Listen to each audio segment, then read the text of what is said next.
Going through my finances today, and I ran a SWOT analysis on my current position, which is looking at the strengths, the weaknesses, opportunities, and potential threats to where I'm at. Overall, looks pretty good. And then I also looked at the direction of where I'm going in terms of my financial position. So what I done there is I plugged in how much I'm spending, how much I'm saving, investing, and then also the growth of my property, fortnightly, monthly, and yearly. So basically, I looked at where will I be in December, based on all those things I just mentioned, and where will I be next year.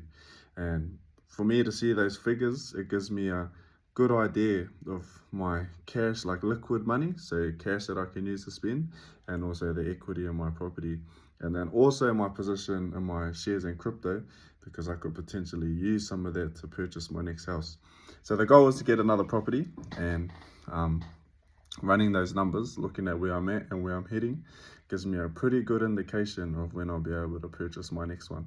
So that's been good. And then also I just ran a few numbers on if I did introduce other potential sources of income, how would that speed it up?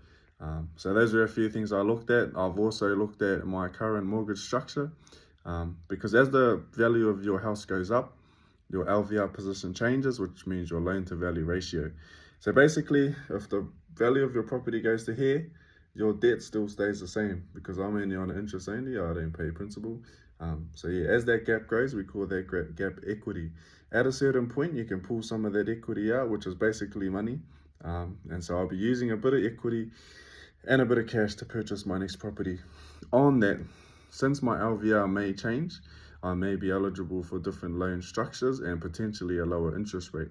So that'll free up cash flow for me to put either towards another property or towards crypto or shares or whatever.